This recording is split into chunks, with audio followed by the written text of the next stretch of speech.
Hey, welcome to A Valid Answer with Scott and Marshall. You there, Marshall? Yes, I am. I'm here. All How you right, doing? excellent. Good. I'm glad I can hear you. I'm glad the power is on where you're at, right? Yeah, but it's the power on where you're at. It looks like Yes. it. Yeah, we're doing good. We didn't get too affected by that whole power failure thing that was going on, and that's kind of what we're talking about today, huh? Yes. Sharing And this to a I have page. some strong opinions on that. You know what? I bet you do. I bet you do, and that's what's important here, is we want to know what your strong opinions are on this. But thank you, everybody who's tuning in to A Valid Answer. We're a capitalist conservative pastor and a social liberal atheist come together and discuss all the news and philosophies. Like last week was actually a very philosophical discussion that was really, really good. I enjoyed it a lot. And this one, we do political, religion, philosophy, everything that a conservative capitalist pastor and a social liberal atheist could, come to head on. Well, that's basically everything, isn't it? Yeah, well, not everything. I mean, I think you and I agree on a few things, right? Just off the bat. I don't know. We McDonald's or Burger King? It depends. It Anyway. depends on the day. Right now, McDonald's, because the McRib is back. Woo! That's right. The McRib is back. Yeah. We'll be waiting for that check now, McDonald's. Yeah, right. So, yeah. And then I think you and I agree. I think we'll always cheer for Foothill, right? Right. Absolutely. All right, good. So there's things we agree on, and that's good. Well, there you go. Yeah. Although I don't know, did we agree on Star Trek or Star Wars? Obviously, Star Trek is. No, then we didn't agree. Yeah, we didn't agree. And we're also Mac and PC. You're broadcasting right now from a PC, of course, from yours, and I'm on my trusty MacBook Pro. So yeah. Apple's introducing some new hardware again sometime this month, so that'll be fun. Although I'm avoiding updating to the operating system yet because I use a lot of specific software for my job, and I don't want to lose functionality until those software gets figured out. And thank you, Carrie. Yes, it actually is. October is Pastor Appreciation Month. And so our Not church, just a day, it's a whole month. Yeah, but our church celebrated that today as Pastor Appreciation Day, and she's saying, Happy Appreciation Day. So thank you very much. Where's my day, right? What the heck? It's April Fool's. Yeah, well, all right. I still want an Atheist Appreciation Day on April Fool's. Atheist Appreciation Day on April Fool's. The Bible says, a fool says in his heart there is no God. So, right? Yep. All right. That's your day. At least I can be a good sport about it. Yes, of course. Absolutely. Okay. So Joshua Roberts is asking if we think the outages will give traction to the recalls circulating. And, of course, I don't know if those will fix anything. But let's get into this. Go ahead, Scott. You were going to say something. Well, no, I was gonna ask you to lead us into this. Well, obviously, PG&E shut off power to, I think, almost 1 million Californians last week. Some people were without power for at least the better part of 2 days. Yep. My in-laws included. We got several of their frozen food items placed in our refrigerator for safekeeping for them. Oh, wow. Yeah. And the justification for the outage was that high wind conditions made it dangerous to transmit electricity over the high power cables up in Northern California. And since I guess this is somehow connected to Southern California, they found it necessary to turn off power to the outskirts of Bakersfield, but not the city itself or other places. Mm-hmm. Now, I don't know the intricacies of the power grid. I have no idea where it goes. But what I do know is that this has been a known issue since the 90s, and that PG&E has sparked several fires since the 90s. So tell us what's happening. When it says it's sparking a fire, what is actually sparking the fire? What's happening? Is it the power lines are blowing down, or are they blowing and touching each other? What's actually happening? That could be happening, but I think in most cases you have trees that are falling over and they are coming into contact with the power lines. It creates a shower of sparks, and if you have dry vegetation on the ground beneath them, which you get in the fall, so hold on, get a fire. But I want to clarify, because trees are not conductive. Trees are made out of wood. Wood's an insulator. I mean, if a branch comes across two cables, is it going to conduct electricity across those? Yes. Yeah. How is that? Well, they have. There's water in them. There's water in trees. So there is Yeah, a dry ton of, wood, I guess, would be an yeah, insulator, but wet wood, yeah, it'd be transferring through the water. Okay, cool. yeah. I have seen with my own eyes. In fact, several years ago, I think it was back in 2010, we had a very wet winter in Bakersfield. And at the start of that sort of winter season, it was December, I think, Hmm. one of the first real storms blew through. And I happened to live very close to the high power cables. I think you know where I used to live. Yeah, yeah. Is this when you were off of Fairfax? Yes, Yes, those yes. power cables went right through there. And to my absolute utter amazement, I saw this huge shower of sparks. It looked like lightning, if you will, but it Hmm. was coming up off the tower into the air, not down towards the ground. And I saw that happen two times, What twice. was it? Was something hitting it, or were they hitting I themselves? I had no idea, so I just tripped out and I called PG&E because right across the street from me was brush. Yeah, it's open field And over I'm there. like, yeah, this is going to start a fire. It's going to come to my where I live. It's going to be a horrible thing. I called. I don't know if I called the fire department. I think I did. I think I called 911, and they ended up getting in touch with PG&E. So first they sent the fire department out, Yeah. but there was no fire, so there's nothing So for the you were fire to wasting taxpayer do. money by Uh, calling out the fire department for no fire. Well, I didn't actually call out the fire department. I called 911 and they chose to send the fire department. And then I somebody didn't from call the police. I just called 911, and they chose to send the police. right. And then of course the PG&E technician came out about 2 hours later. And what he explained to me shocked me. He said this is a normal occurrence. It happens all the time, especially when you get the first rainstorm of the season, when you have high wind and you get rain and the power lines and the towers are covered with dust. It creates this situation where you get these sort of flares or sparks or whatever coming off the towers. So apparently this is a known thing, and it's apparently not that big a deal. It happens, So but is it something that's technically avoidable, or is that just part and parcel of transmitting high voltage electricity across long distances? I was of the impression that it was just part of how these systems work, and that there's really not much we can do about them. But there is something we can do about that, and that is you bury the cables. If you run the cables underground, like PG&E was supposed to begin doing in the 90s, Hmm. and I think they were given tens of millions of dollars to do this, and they only spent a fraction of that money. If you run the cables underground, you don't get any of these But situations. what other situations do you get? I'm sure there's negatives to running it underground. Not that I know of. Maybe if you're going across a fault line and you have a big one where the ground shifts, 10, 20 feet in either direction, Hmm. the lines are going to snap. But outside of that, no. A lot of places, a lot of neighborhoods have underground transmission lines now. Hmm. A lot of your newer neighborhoods, and they don't have any issues. They don't have the same issues with power outages. Yeah, I'm You trying to get think. I'm power trying to think in the outages. neighborhood that I'm in, that you were in. I don't know if there's It's all below it's all ground, I below believe. ground. I think 'cause I don't know. Yeah. I know that running down Harris, there's not Harris, but Buena Uh-huh. Vista, there's Mhm. lines up above there. But everywhere else, I've Yeah. never really seen. Yeah, because they've started to put things underground, and the idea is not only is that safer, but it means fewer interruptions. It's Hmm. just better all around. So PG&E, knowing that they have this inherent weakness in their system, has done absolutely next to nothing to solve for it.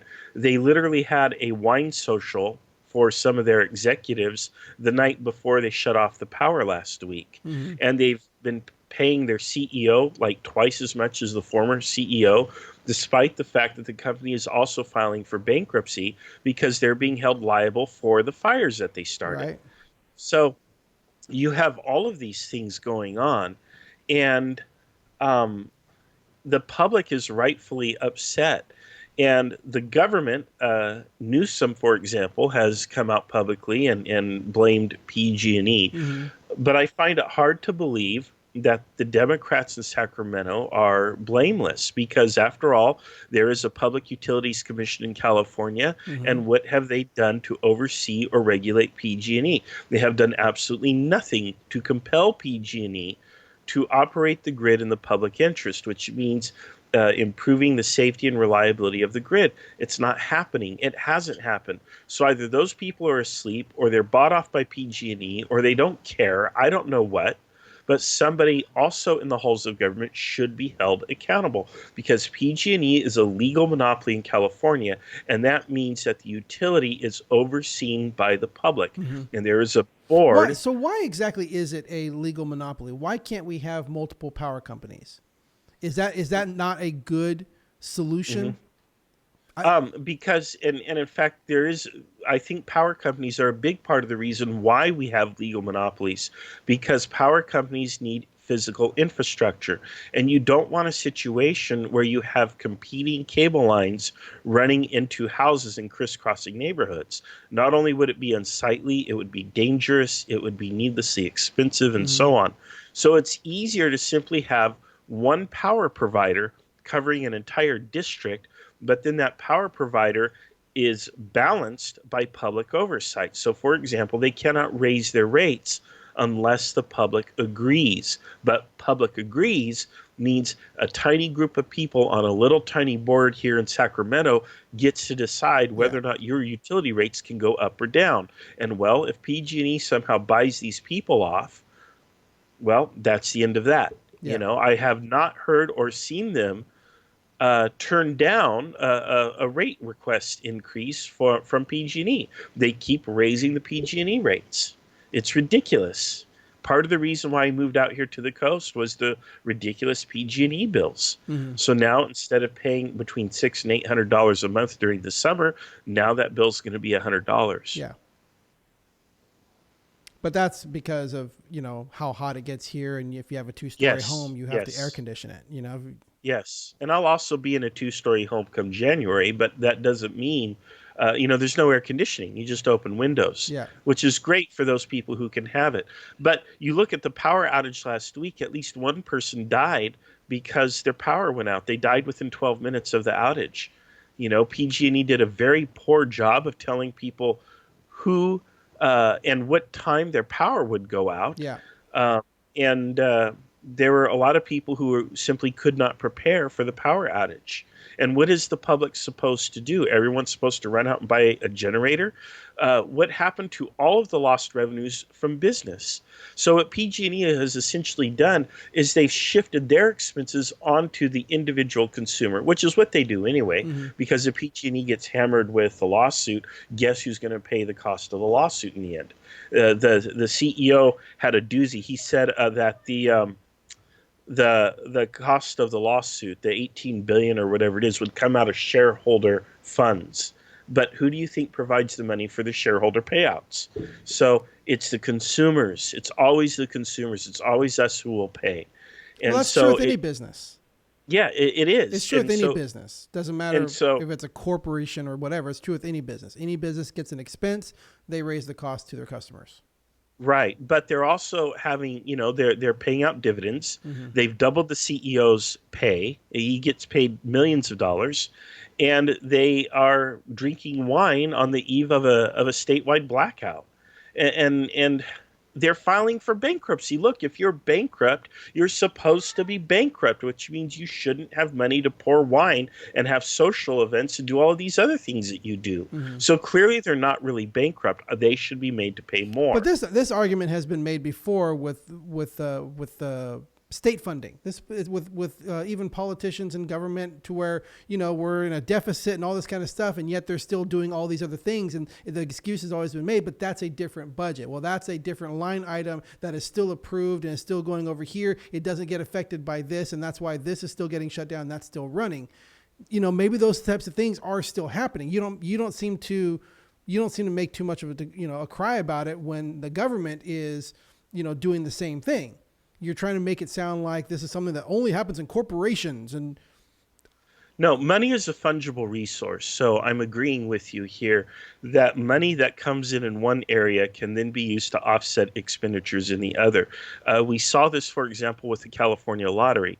Back in the 80s, when the state approved the lottery, part of the approval thing was that the money from the lottery would fund the schools. Yep. And so everybody was pretty excited. We're like, our schools are going to get this windfall. There's going to be this extra funding. And boy, do we need it. But what did the state do? They calculated how much was coming in from the lottery, and they deducted that amount from what they normally paid out to the schools. So the schools broke even, and now the state had other money to play with as they pleased. The schools did not receive a boost in funding. So money's a fungible resource. That's what that means. And of course, people are playing this shell game with the public all the time. Mm-hmm. Well, I mean, that just happened, not to get on a different subject, but that just happened with Newsom and the gas tax. Yes, absolutely. Yeah. We're paying, what, 12 cents a gallon more on top of everything else? Well, I'm saying like it just got shifted. Like the gas tax that just got approved last year or the year before for roads is now being withheld and being saved to be spent on rail and other things other than road and infrastructure. I don't mind paying taxes if I receive value for the money. The problem is we rarely receive the value for the taxes that we paid. Instead, these tax revenues end up in the pockets of corporations like PG&E. They're paid out to shareholders, meaning people who don't do any kind of work or don't do anything to provide value to society. They simply own a piece of paper, and as a result of that ownership, they get free money from the public every year in the form of a dividend payout. And we keep paying into this. We pay through our taxes. We pay through our PG&E bills. And frankly, I'm sick and tired of it. So in my opinion, PG&E needs to have its assets seized by the state. And the state then needs to regulate and run the state PG&E. The state is already regulating and running it, and you said they're doing a bad job. They're not. What difference does it make? Okay, well, we have to change the way the state runs it, obviously. It has to be actually answerable to the public. We may even have to break it up all the way down to the municipal level. But the bottom line is you cannot allow a private corporation to privatize a public good and expect that public good then to be provided in a way that actually benefits the public, because that's not how corporations work. That's capitalism. Capitalism will take any public service it can, it will privatize it, and it will privatize it purely for the purpose of profit. And that means when there is a conflict between profit and expenses, they'll simply shift the expenses to the consumer. That's why they shut off the power. They're simply shifting their expenses to the consumer. And we see this time and time again. So I'm not a fan of privatization at all. I really think that public goods should be administered by the public. Right now, they're administered by the public in name only, but it's not really administered by the public. It's administered by a tiny board where you have all this private influence over that tiny board. We don't even know who the board members are off the top of our heads. I don't know who they are. I imagine we could look it up. But how do we know these people aren't, paid off? They certainly aren't elected by the public. They're appointed by somebody, perhaps the governor, but we have no reason to believe that these people aren't just as crooked as PG&E itself. So we have to change that system too. I'm not a fan of privatization because a lot of times privatization means it ends up in the hands of profiteers. And the problem with public regulation tends to be the private entities then use their influence to corrupt the quality of the public service. And that's what we're seeing here in the case of PG&E. Private money is being used to corrupt the Public Oversight Committee. And the end result is they're undermining the quality of our electrical transmission systems. And we pay the price. Well, again, I am never a fan of socializing anything. I'm never a fan of socializing any business because that ultimately leads to full government control of everything. You're going to do it to healthcare, now you want to do it to power, now you want it to do this, and now you want to do it that, and pretty soon you have government running everything, and government is the most corrupt, inefficient way to do anything ever. Why do you think that is? In capitalism, the reason why it's corrupt and inefficient it wasn't corrupt in Soviet Russia? It wasn't corrupt in Soviet Russia? Because Soviet Russia, you have state capitalism. It was corrupted. And in the United States, you have bald-faced, open capitalism. Yeah. And you have capitalism who are hijacking public systems. But I would much rather have that under the choice of people, not under the choice of government. There's not going to be a choice when it comes to a monopoly. There's not a choice, and it's Well, impractical to have choices in cases of a power net. the only reason it's a monopoly is the government has approved it to be a monopoly and said we will regulate this, and we will let them be a monopoly in this case because we're going to regulate it. And the government's doing a terrible job of doing that. Open it up. Let it not be a monopoly anymore. Well, that's a government created monopoly. But why is the government doing a terrible job of regulating it? And it's because that's how governments operate. That's how governments operate. Regulation. And the government is not answerable to the people. When the government entity is not answerable to the public, it's only public oversight in name only. It's not functionally public oversight. Right, but it never will be. We need to seize it and create real, genuine public oversight. That's a myth. That's a myth. You keep saying, but socialism will work. Socialism has never worked in that way. It always gets corrupted by the people in power. And then you can't do anything. Then you literally can't do anything without a revolution. You can't do anything without a revolution once government has the power to do it. Right. You have to democratize power. And you think a private corporation is going to give anyone power? There's no power under privatization. Yes, the power is the other company. The power is the other company. It's the competitor. Yeah, who competes with Amazon? Right, exactly. 10 years ago, you would have said, who competes with Walmart? Now Amazon is beating out Walmart. Somebody's going to come up and do a better job than Amazon. And then 10 years from now, we're going to be like, who can compete with this company? It's just one monopoly to another. But at the end of the day, reason they're successful. The reason they're successful is because then they offer something that the public wants, and the public chooses that company, chooses their product, chooses their service. And then, it was Kmart years ago. Then it was Walmart, and now it's Amazon. And before that, it was Sears and Roebuck, and it was Macy's, and all these companies. All through history, you look at all these companies in business that they were the powerhouse that nobody can beat, and they put the little guy under, and then some other little guy comes up, becomes really popular, sells a better product, makes it better, whatever the service offers better, becomes bigger, and then 10, 20 years later, they're the big power that nobody can beat, and they put out little companies, and it's the same thing all the time. Woolworth. And do you think we're really better off? 100 years ago, people were complaining about Woolworth putting out small businesses. And then it was Macy's, and every single time a better company by a startup, some little guy who had a better idea, who did it a better way, more profitable, more efficient, whatever people wanted it was a better product. They came in, and pretty soon they became the behemoth that couldn't survive. And some other little guy with a new idea came in and beat them. That's how it works. That's how it works when there's not a monopoly. How do you think it should work in this case? In this case, I don't know exactly how the power transmission works, but why can't you have like the roads? Why can't the transmission lines be publicly owned, but where you get your power from can be from any company? The lines are still there. Why not develop a system? Why not develop it as an infrastructure system that everybody can use? You can piggyback on that, and it's just tracked. Literally, the power is being generated. However much your company pays to generate the power that it sells is how much you have access to, and you sell it over there. And then it's just tracked. When it's traveling from here to here, that power belongs to this company, and you pay that company. If they find a better way to get you power, they find a better system or a better app that you can control what you want to do. And I'd rather go with those person because their customer service is better. I'm going to do. Then they grow, and you open it up so that multiple companies can still provide power, and they can have whatever it is. Maybe they're better at customer service. Maybe they're better at whatever with future technology, and they want to be able to offer this, and it grows that way. Or maybe they just have a popular name and they know how to advertise, and hey, I want to go with that one instead of this company, and you change it. That's what you have right now with the cell phone companies. How many different cell phone companies are there? There's fewer and fewer all the time because they keep merging. Who is going to own the power plants and the transmission lines?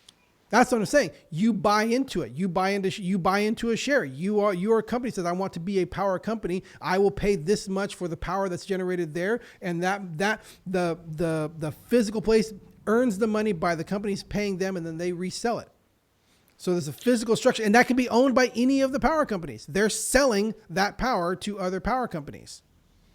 And then the transmission lines, and then for the longest time, that's, you went with Boost Mobile or whatever. Well, Boost Mobile didn't have millions of towers everywhere. They just piggybacked off of, T-Mobile. They rented their T-Mobile ones. They rented the Sprint ones. So that way you could still get access through that one. And then they grew eventually to where now they're a bigger company. But it's still, you just piggyback off of each other, sell it, and then you have your gimmick that you sell your product for. And some people like that better because that's how I want to do it. I don't want to, I want to pay bi-weekly, or I want to pay, monthly, or I want to pay an annual bill.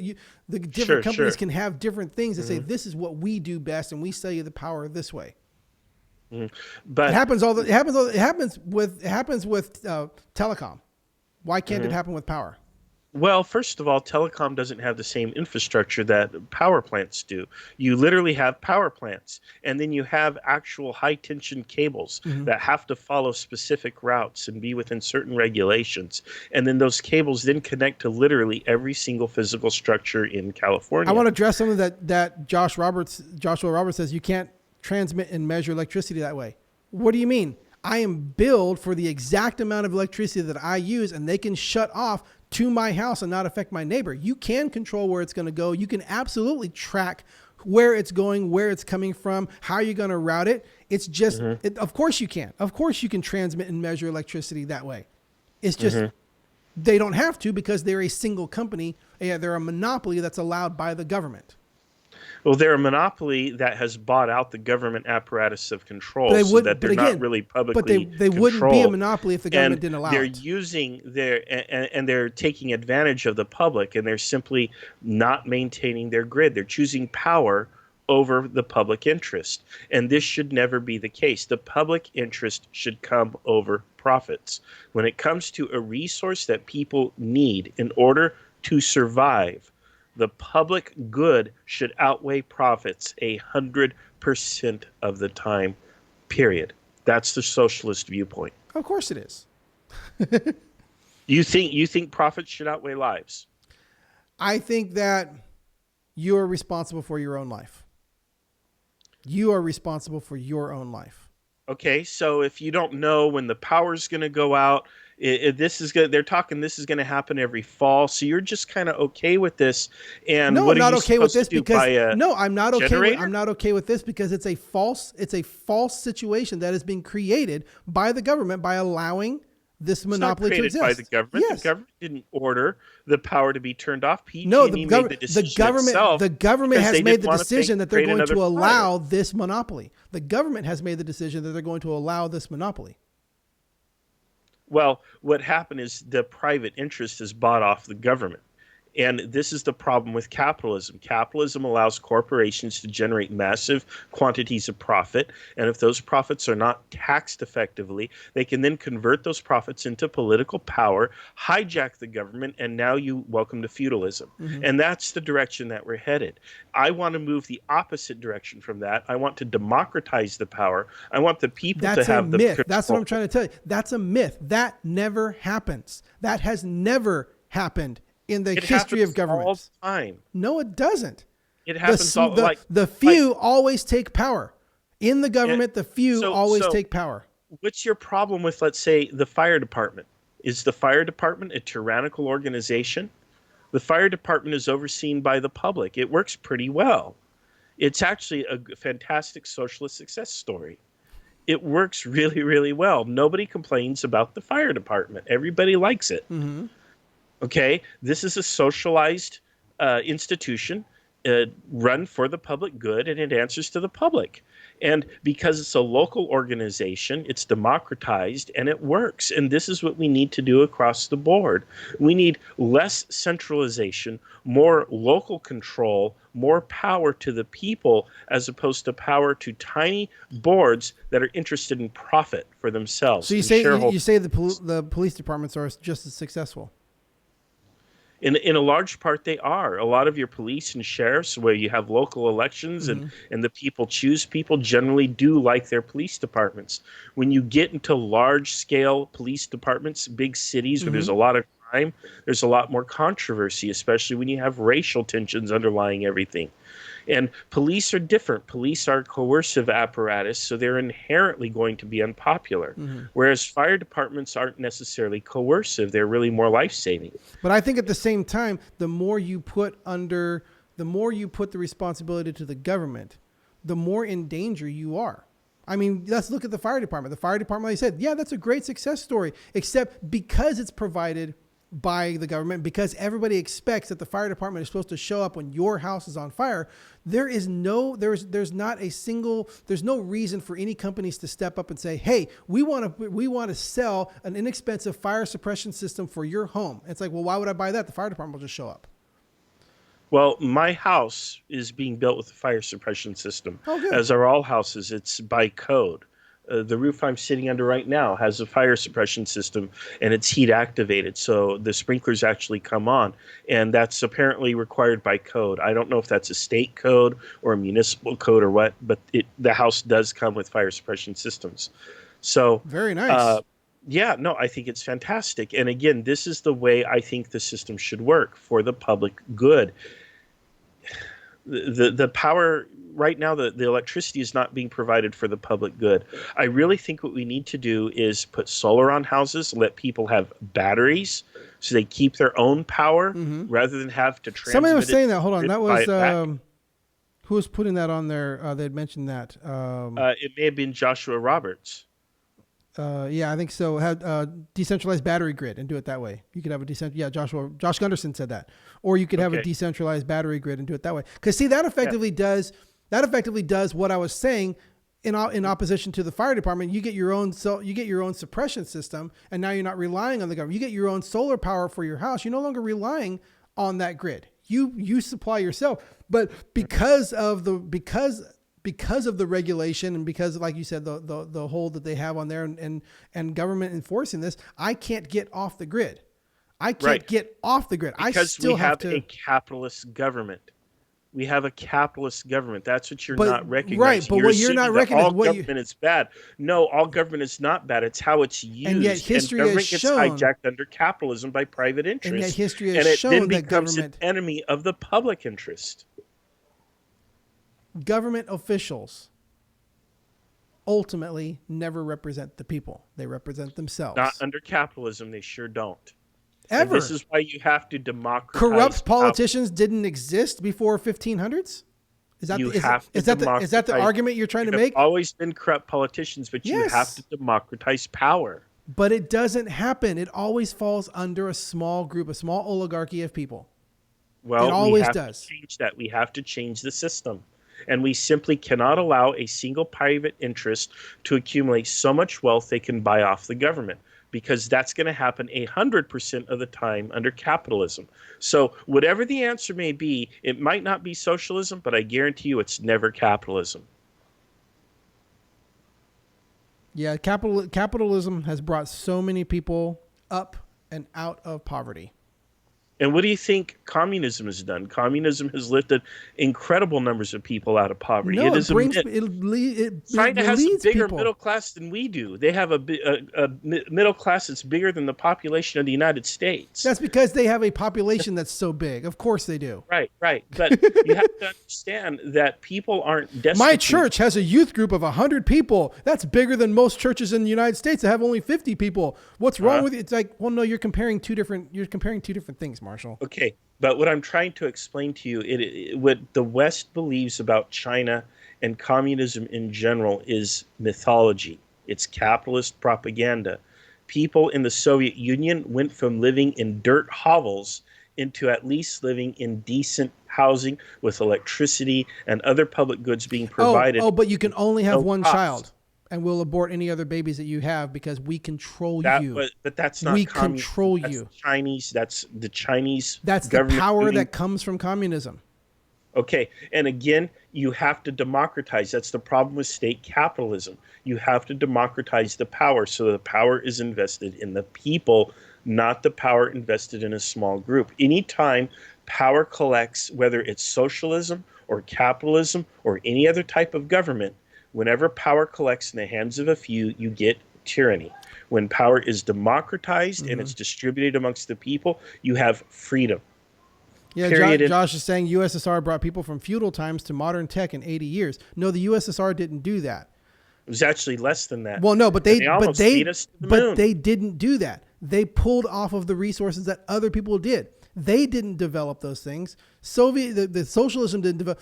Capitalism developed that. Innovation in capitalist countries. The car wasn't invented in Russia, but Russia made more cars than anybody else, but they didn't invent it there. The USSR didn't invent things. They just took the technology that everybody else was innovating. Right. So even Russia still needed capitalism somewhere in order to copy, in order to be successful. Same thing is happening in China. The reason that China is so successful is because there's so much capitalism for them to copy.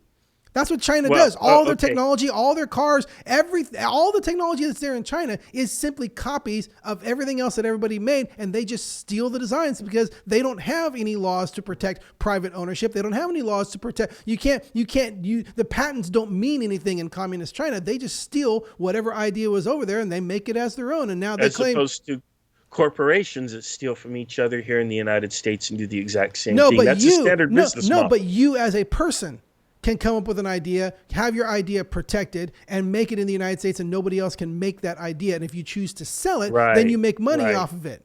Mm-hmm. Yeah, that's how it works. That's how it's been working. And then you have communist countries like the USSR and China who just steal the technology. They don't develop themselves. Every successful socialist nation and government needed a capitalist nation somewhere to innovate for them.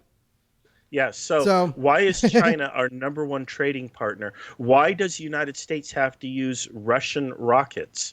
Soviet-era designs, by the way, which are incredibly reliable, the most reliable launch vehicles ever developed to get to the space station. We are entirely dependent upon Soviet technology just to get back and forth to the space station. Our biggest trading partner is a communist country. They own a tremendous quantity of our national debt. Second only to us who owe it to ourselves. So again, just like the Soviet Union, socialism doesn't work without capitalism. Even they know that. Or maybe, like you said, Russia would work if capitalism wasn't undermining it. But what does this have to do with PG&E? What has to do with, exactly. What has to do with PG&E is the answer is to get it to more companies that can compete and break the monopoly, not give it to the government. And I'm okay with that. I don't have a problem with companies competing. That's just natural economics. I think that's fine. That is not capitalism, however. If you have companies that are under the control of the workers and those companies are competing with each other to provide the best possible service to you, mm-hmm. and you as the consumer have the freedom to choose which company you want to buy your electricity from, regardless of how it's delivered or transmitted or what have you, I have absolutely no issue with that as long as it's safe and reliable and reasonable. Mm-hmm. The issue I have with capitalism in particular is that capitalism runs a public good for profit and then chooses profit over the public good but because it runs a public good for profit, you get innovations that you don't get anywhere else because the company is trying to. They don't have to. That's the problem because they've sided with the government. The government has made them a monopoly and has canceled any competition from coming in. The government has created this problem of PG&E being the only company that with no competition.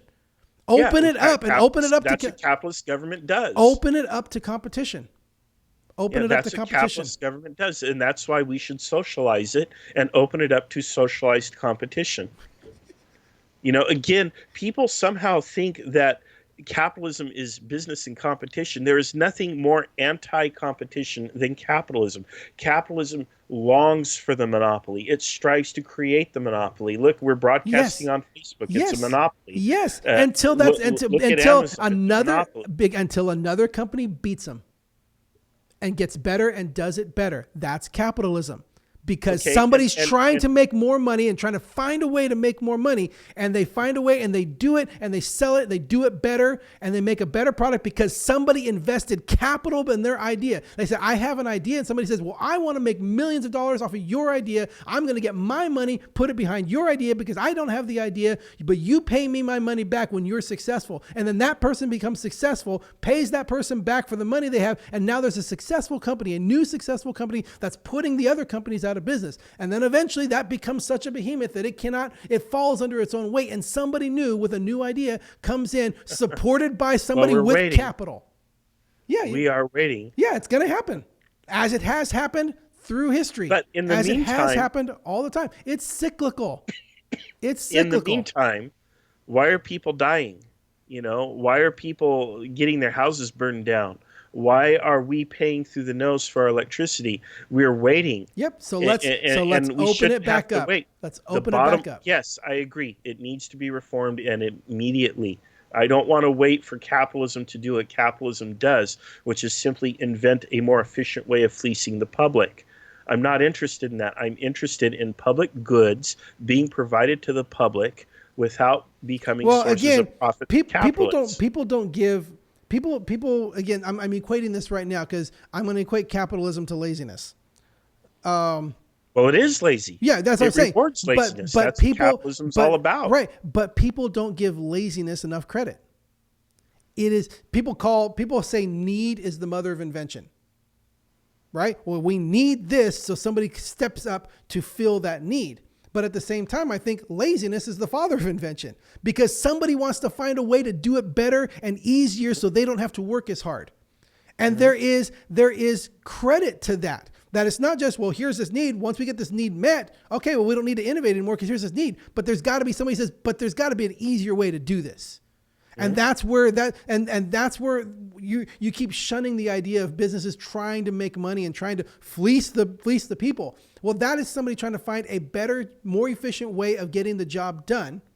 And if they can do it successfully, if it fails, if they make a battery that, hey, it's cheaper, no, all of a sudden it starts blowing up and catching on fire, people are going to start buying their batteries. It is self-checking. The system is self-checking. If you make a bad product, you'll go out of business. It is self-checking. If the system were truly self-checking, we wouldn't have the crisis that we're in right now. So again, this is what capitalism does. It chooses profits over the integrity of a public good. And that's my issue. Again, I don't have a problem with whatever scheme introduces innovation or competition. I don't have a problem with the person getting paid for inventing a better way of doing something. I think there's value in that. Yes, and the person who starts that should be well rewarded for doing that. What you're denying is the system that opens it up for people to make that money. Well, right now, what's the system? I mean, go start a power company, Scott. I can't. The government won't let me. Exactly. The government won't let me. The capitalist government won't let you. The capitalist government won't let you. And you want to give more power to governments. Well, no, I want a different kind of power. I want socialist power, not more capitalist power. Which does the same thing. No. Which does the exact same thing. That's not how socialism is inherently democratic, and the idea is you democratize these things. And I also want to see people to get their own electricity off the grid. They should have batteries. They should develop safe batteries like Tesla is doing with the wall unit. The Tesla wall unit. So the Tesla wall unit is a great, and that was in the Tesla wall unit. And I know that they were trying to do roofing tiles that were that didn't succeed as well as they had hoped. But I'm sure. But again, that's not government innovating that. That's a capitalist owned business that's innovating that. It's not government's job to innovate anything. I'm okay with inventors inventing things and again getting paid. You're just the father of invention. You're just denying that. You're just denying them their payment. No, they get paid, but they're not going to sit there and keep collecting for life without doing anything else all of their life. Well, if that's what the idea is worth. If that's what the idea is worth, then that's what it's worth. That's what the people have decided it's worth. But that's what the inventor gets. But there are not millions or thousands or hundreds of thousands, however many shareholders PG&E has. All those shareholders are people who put in their money, but they put in their money to support the inventor. I already explained that. They can get paid back. And they can get paid back. Double or triple, but then that's it. There has to be a cap on that behavior. The workers need to become the shareholders after a period of time. You're killing the incentive to even. You're killing the incentive to even. No, I'm not. Yeah. The same thing is still there. You're still going to get paid more money by giving your money over to develop infrastructure than by doing anything else with it. You're still going to make more money, but now you might only make 3 or 5 times or 10 times instead of 1,000,000 times. I'm sorry, but everybody needs to contribute. Everybody needs to work. They did. Nobody did. just and that's sit what there it's on worth. their butt and get paid from the public good in perpetuity just because one time they had this nice idea. Yeah, that's what that idea was worth. Okay, That's what if that it's worth idea that, was but worth. how many ideas Yes. are genuinely worth that? Not that many. More than you But would imagine. I'm okay with that. I'm okay with that. I'm okay with the person making up to $1 billion, let's say. Oh, off so generous of you that you get to Yeah. decide. You get to decide on how I'm much not somebody going should to be let paid. people exploit the public. But I'm not gonna allow people part to of that and exploitation exploit brings public so they can be lazy. but part of that brings the next innovation. It is the benefit of laziness that there is a side benefit to that, and that's how we keep getting better technologies and better things, because people are trying to find another way of doing it. That's fine. PG&E doesn't have to. PG&E does not have to bury its lines because there is no competition forcing them to. There's nobody else who's saying we're burying lines and we will never shut your power off. PG&E doesn't have that because they're a monopoly. Open it up to competition. Open it up to other companies to do this. That's the answer. Not give it more to the government.